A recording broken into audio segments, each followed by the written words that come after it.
Your grandmother was a sharecropper. Yep, my grandmother, was the child of a sharecropper. So that means that they grew up on someone else's farm, and they generated their money by keeping a portion of the crops that they tended to eat and also to sell.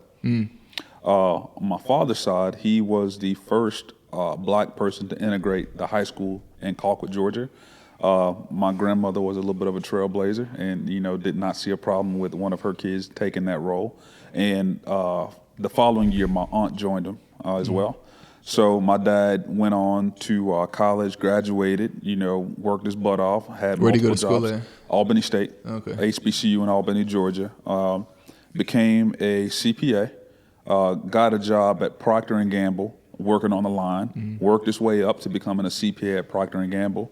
And all my sisters and I have known have been, good, magnet programs in schools. So we leveled up, and so growing up, Did you know that growing up, or did you learn your family history the older you got? I knew it growing up, but it didn't have significance until I got older.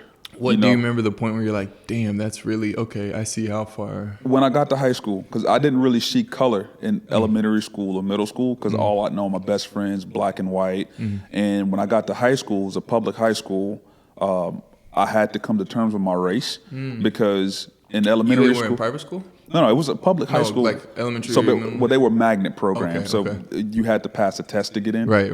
Which that's a whole nother That's conversation. right. Might as well be private. Yeah. So all of us went to the same middle school and elementary school. When I got to high school, it was public, so there was no magnet program. So, and it was a diverse group of people from all different backgrounds, and I was viewed as a white black guy in high school. Had no clue what that meant. Did a lot of black kids go to your magnet school? Yeah, I mean, it was a good amount. It was a pretty mixed amount. It was probably about 40 to 50% of the school was minority.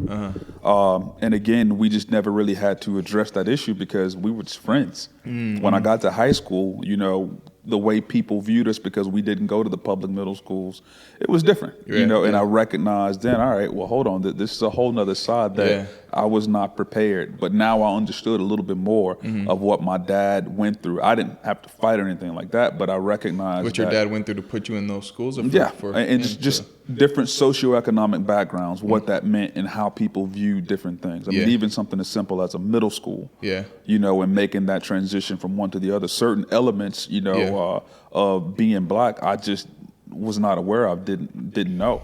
What do you mean? Meaning, like what it meant to be urban black in a way? Well, no, not really. I mean, because we were a middle class family, but how I was viewed. So I never really had an issue with how I was viewed as being black until I got into a situation where other black kids, teens, considered me a different type of black. I didn't know there were different types of black. Did you struggle with that? It took me a minute to kind of get around to that, and I was fortunate to have an older sister that went to the school. I'm like, well, what is that? What do you mean I talk white? Right. What does that mean? was like your first moment of like, okay, black is not my skin color. Correct. Somehow, like what is correct? I didn't know that a race could be broken up into so many different levels, and it hit me all at once. Nobody prepared me for that. Right. First day of high school, and I played football, so sports was a big part of it as well.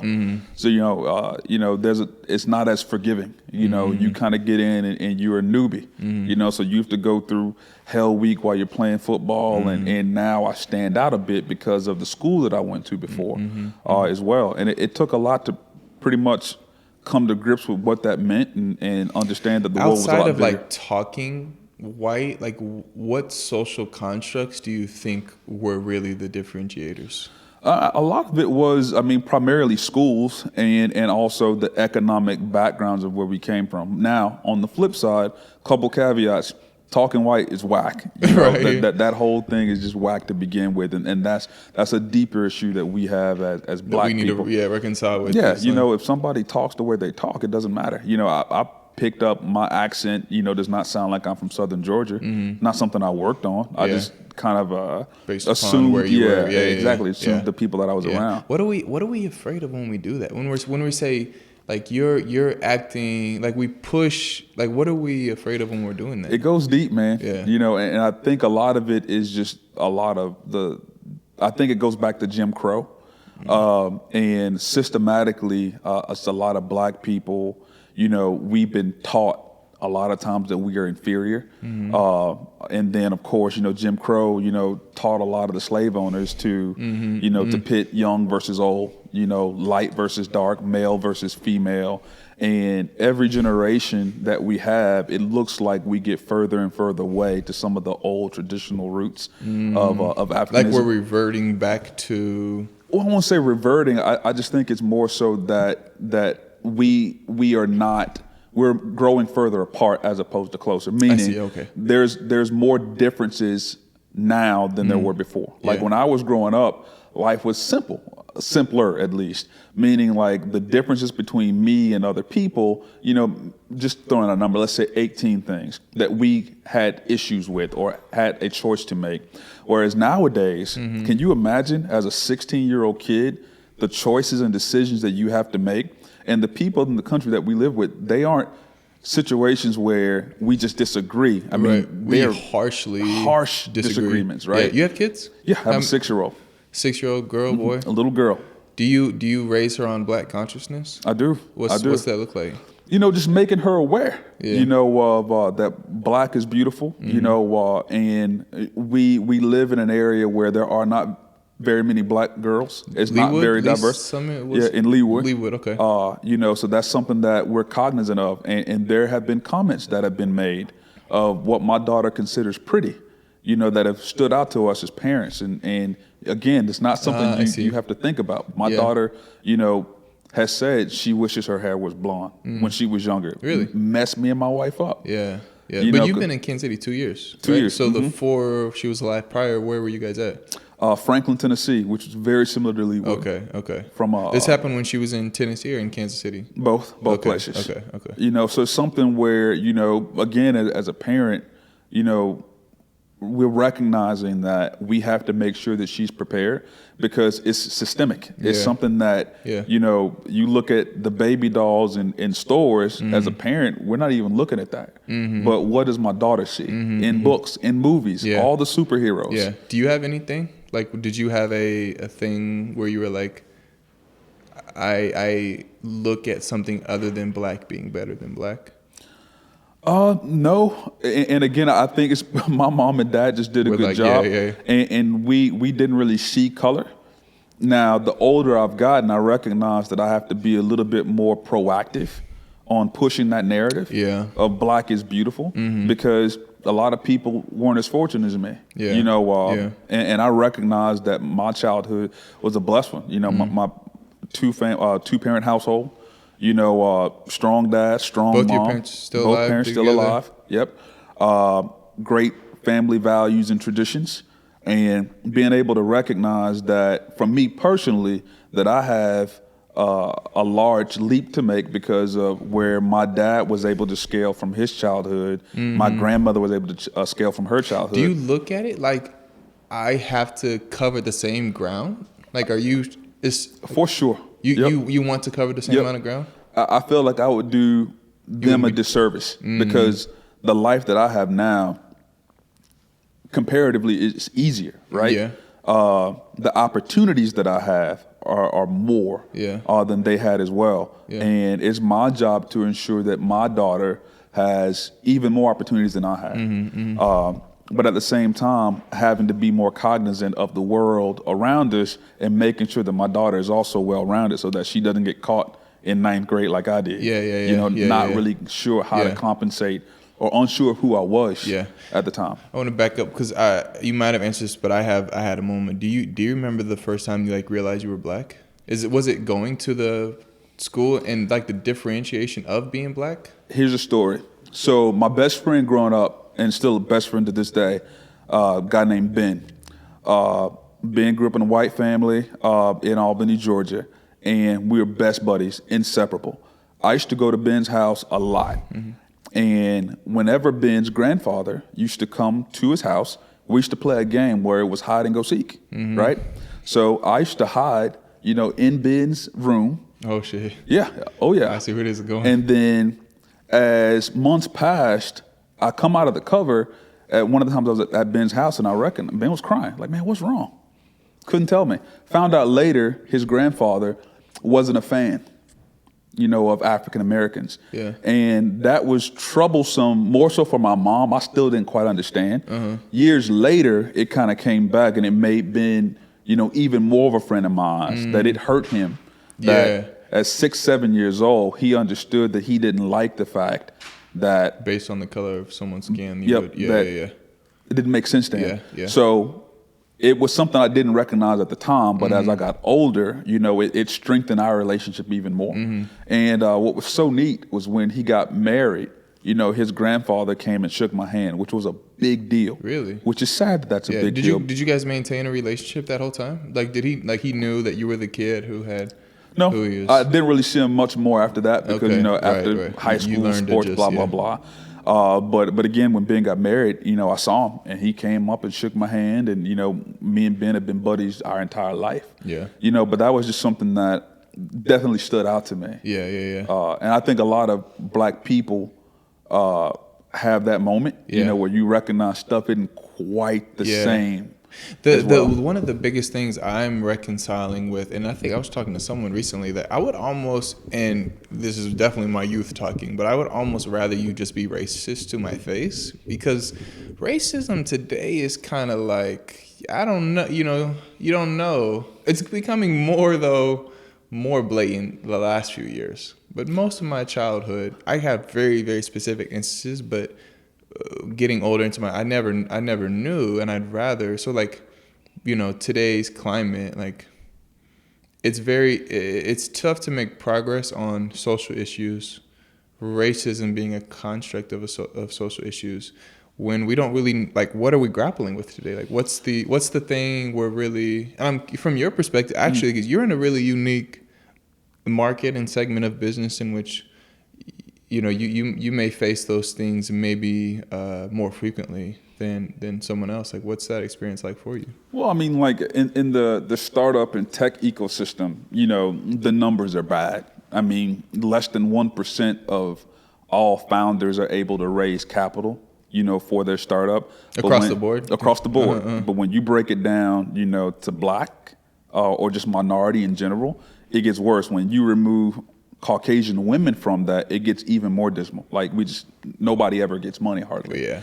So do you think that's systemic? Is that like, or is it just the lack of preparation to be able to execute a strategy successfully? I think a lot of it's fear. I mean, the media, man, has such a large part in changing the way people think or giving them their initial thoughts, right?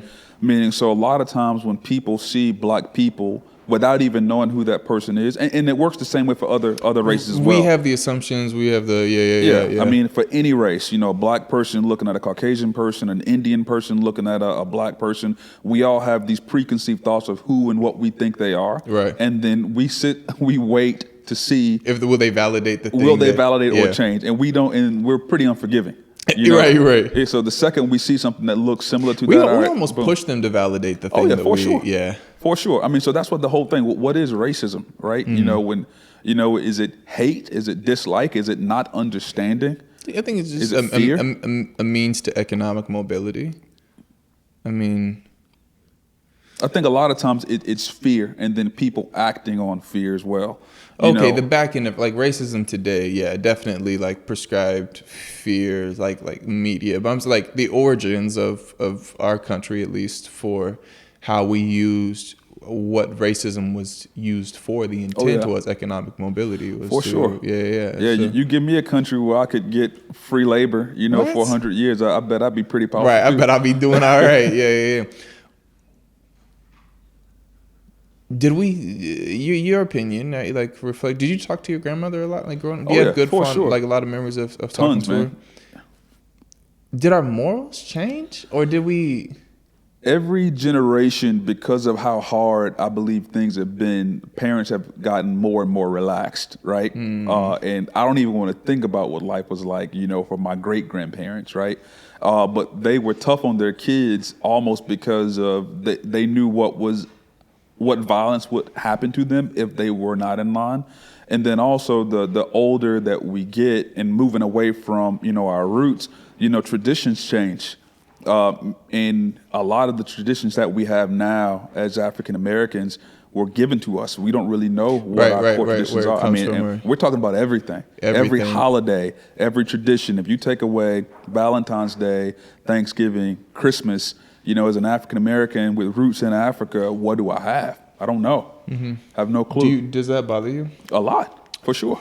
And I feel like a lot of, I don't know how we got here, but let's roll with it, the blackness. But because it's so, a lot of people in my generation or the close friends of mine, like, there's older generations that it's super, like we had someone on the show, Nia, who talked about like going to things called the Gate or the Door of No Return or somewhere where the last place they would, in Africa, the last place they would go before they left to come to America, and spending time there, and Malcolm X's theory and Marcus Garvey and all these, and then there's like, for saving time, like the whole Malcolm theory, right? But I kind of look at it now like, okay, I don't know how I ended up here. It's very, very clear I'm not represented here. I cannot, thus far, it has not worked to try to integrate into this society. So can blackness be sustainable as just blackness in America? And well, I mean, we have as a should people, it be? I guess. We're fighting an existing system, right? And the system is a lot older, a lot more thorough than we have been. But again, it goes back to all of the divisiveness, right? As a people, we can't scale and grow if we focus more on what keeps us apart versus not. You want to see a fight? Get a black Democrat and a black Republican in the room. Right, and not much else has to happen. You know what I mean? But again, we focus so much on what separates us that it's hard to grow, as a race. And in the U.S. alone, there's certain things that we get satisfied with. And I think there are people that have really looked out and tried to help the black cause, but you can't. That aren't black? Like that aren't black, yeah. But we aren't really unified either. I mean, and that's the problem. Whenever you want to break up any type of a group, right, that's trying to do anything, whether it's in the corporate world or war, you somehow find a way to divide them. And the second you do that, you won. You won already. So your some of your recent efforts, the collective, KC Collective, this isn't just for minorities. It's not just for minorities. No, it's for everyone, for all startups. What's the intent? Talk me through, like, what are you trying to accomplish? So Kansas City as a whole has an amazing amount of resources available to entrepreneurs and startups. And a lot of times, because of the vast number of resources, founders get really relaxed, right? And we don't sometimes recognize the grit that's needed to really scale and grow a company. So the purpose of the collective is to bring all the founders and startups together so we can grow collaboratively, right?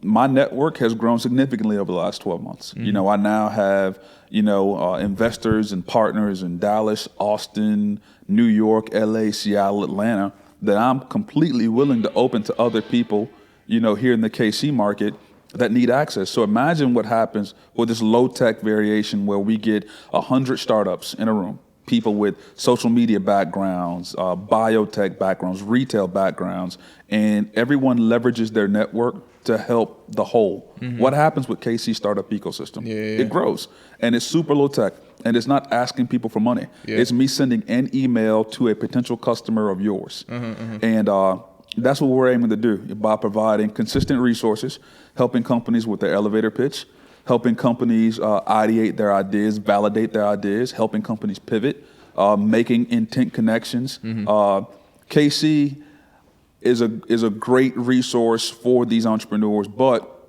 a lot of entrepreneurs in this region don't look outside of the region. There are accelerators, funds, pitch competitions all over the country that are looking for founders from all over the world that a lot of companies in KC just flat out don't know about. So we want to provide a resource to pretty much share everything that we learn as a group so that everyone can scale.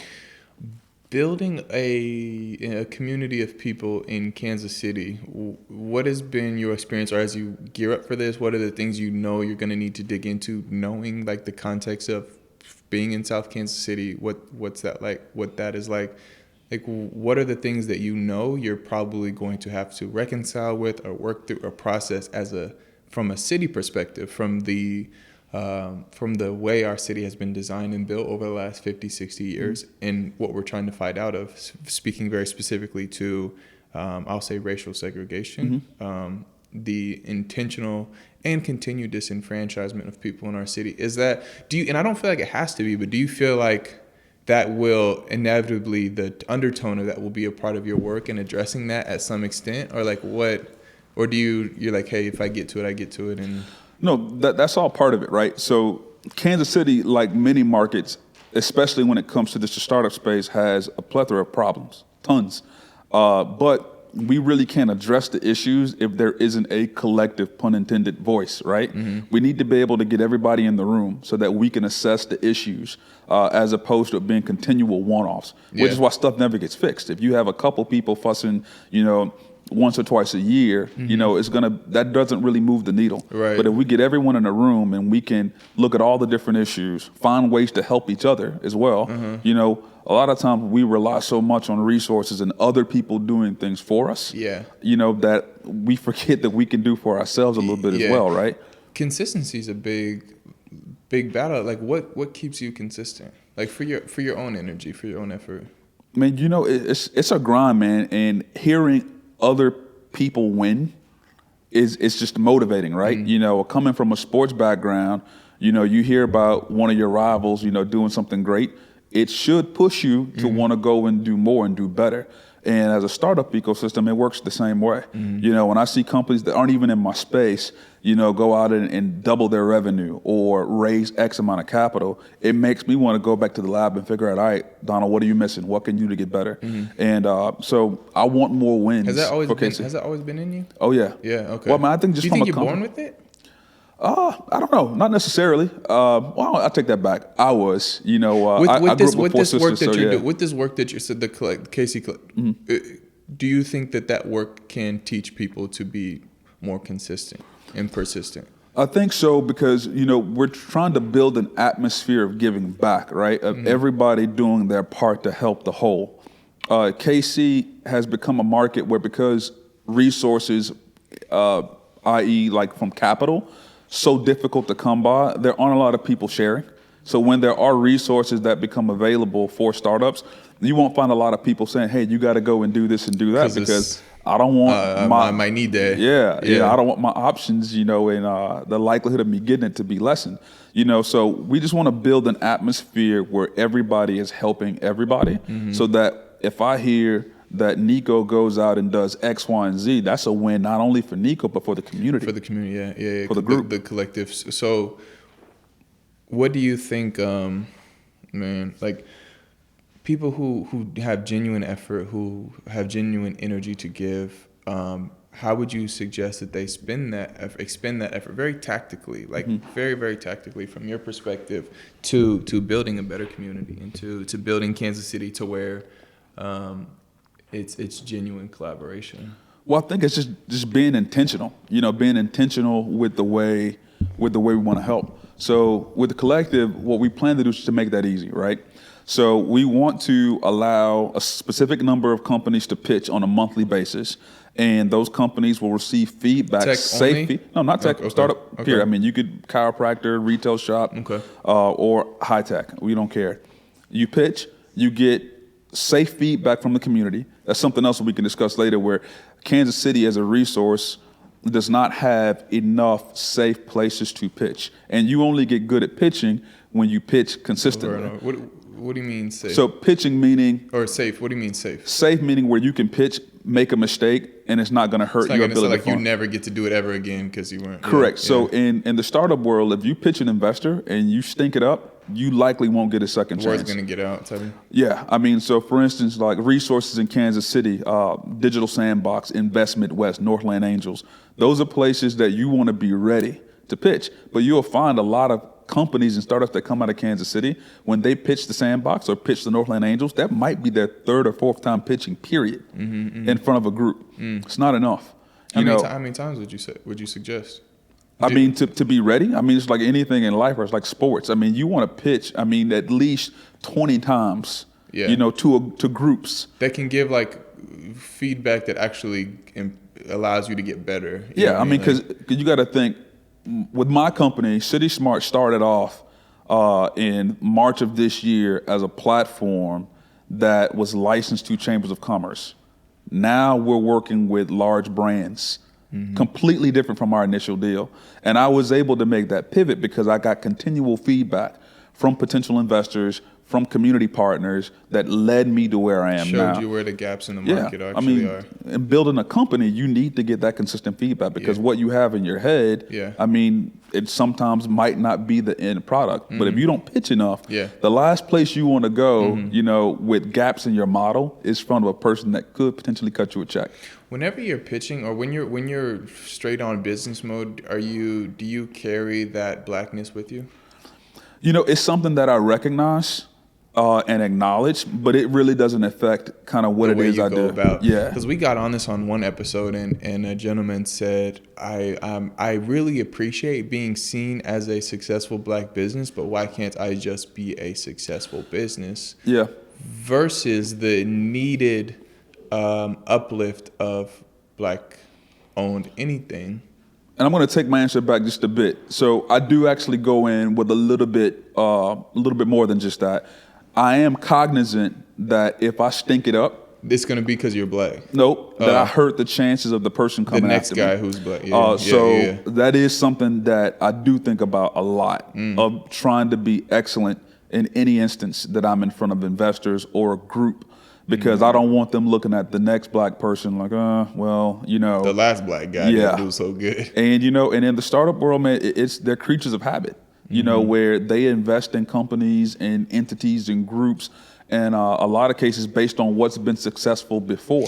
But this is why, to my point of asking you, and say a lot of close friends to me were reconciling with who I'm as a black man, because I feel like that adds to the black plight. Like, not only do I have to fight the continual oppression, but then I at the same time have to represent at all times masses of groups of people, and who a lot of them ain't got no sense. So some of them do. I don't, but nonetheless, I don't know. It's tough. Well, I mean, I don't know. I mean, you got to have some people that are alpha. I mean, are you familiar with the debate between W.B. Du Bois and Booker T. Washington back in the day? Slightly. It's a neat debate. So they had this battle in newspapers about the direction that the black race should go. Booker T. Washington. The time frame, years, do you It was over some years. Okay. So Booker early night. Do you have context of the years? Early 1900s. Yeah, I mean, but it was right around the whole Frederick Douglass age. Stuff was still not good for black folks. And Booker T. Washington, his viewpoint was that to win as a race, we had to figure out how to do things with our hands. We had to become, brick masons, carpenters, things of that nature. And W.B. Du Bois, his viewpoint was that, no, we needed education. Education was the way that we would scale as a race. And they would go back and forth. So W. Du Bois had this feature that he called the talented 10th, right? Yes. Where the top 10%, of the race, would be the ones to help to lead the remainder of the race, out. So the question you asked before was, as you kind of go on and you have to wear so many hats as a black man, right, in the world we live in, sometimes, you got to have those alpha people, that are willing to go and do more. Are we afraid of alpha people, though? Are we not afraid of them? Do we how do we acknowledge people of strength? We have a really hard time acknowledging people of strength, especially black men acknowledging other black men, accepting their strength, and in accepting their strength and not letting that be a deficit to ourselves. For sure. I mean, it's a lot that goes with that as well, because sometimes you have to be able to do without recognition. You have to do it for the people. I just had this conversation earlier today that a lot of people, and especially black people, we don't reconcile people doing good things that also are fallible, right? What do you mean? Meaning every person, every great person, right, that has done amazing things. If you notice, Malcolm X, Martin Luther King, things always come out later. Oh, well, Martin Luther King, was a philanderer. Yeah. All right, well, does that discount the good that he did? Can we reconcile as humans that he did great things but may have been fallible in other areas?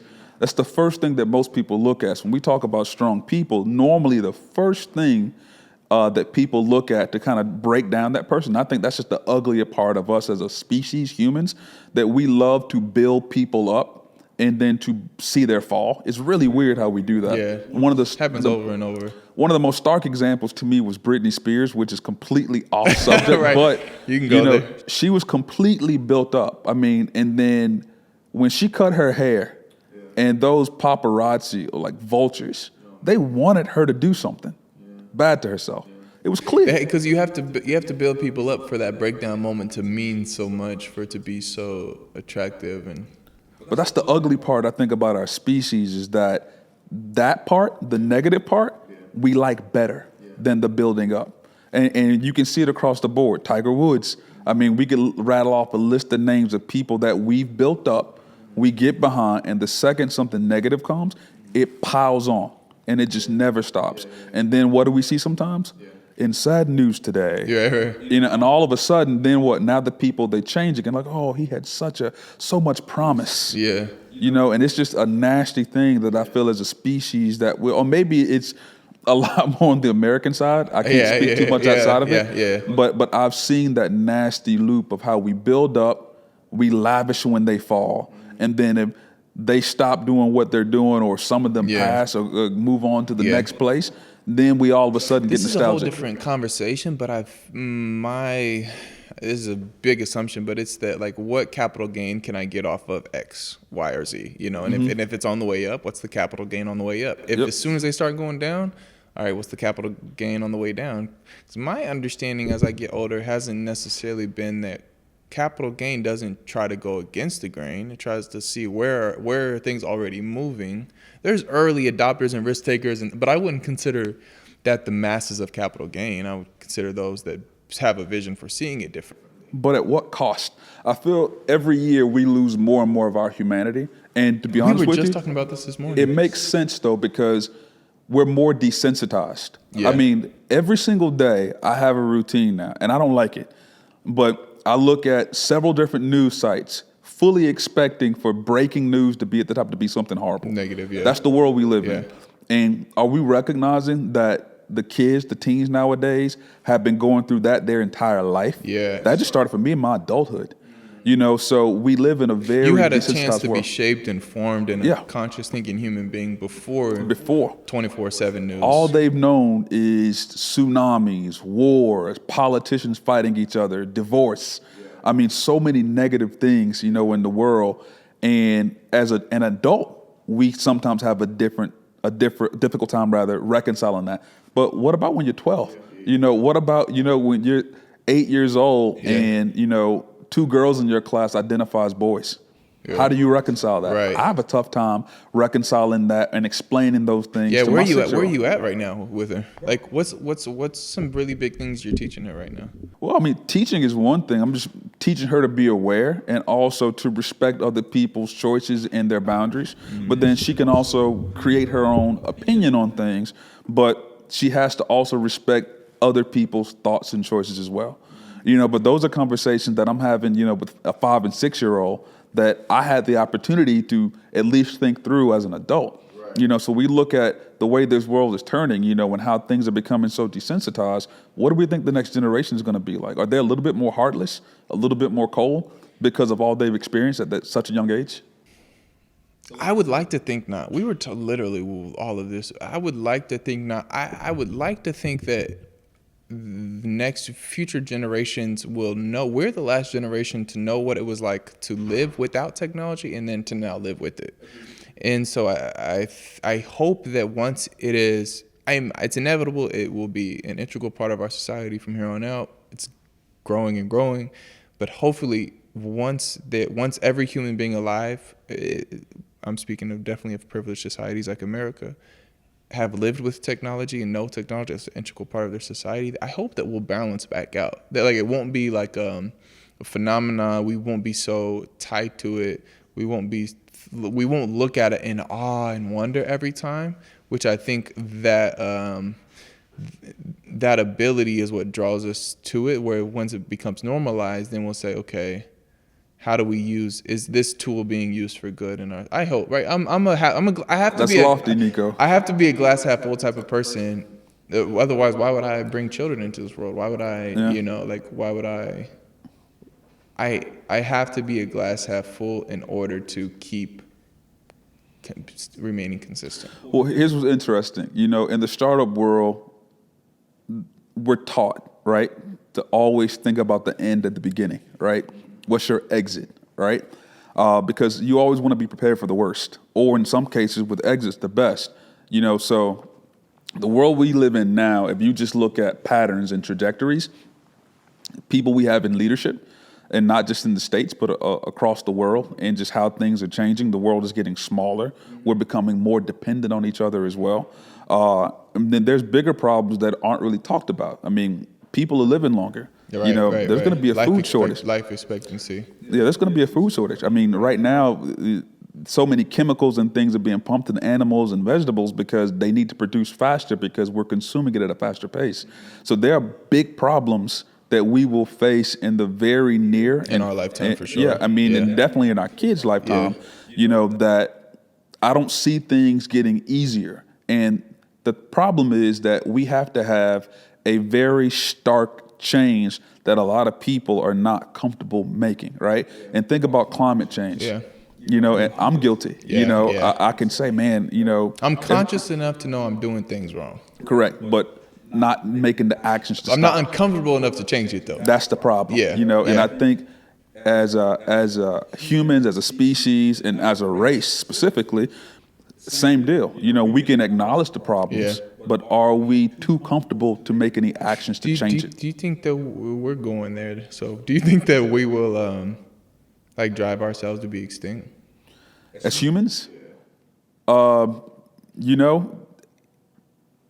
I would not disagree with that statement. Yeah. If you just follow the trajectory we're going, you think that will lead to us being the reason that we don't make it?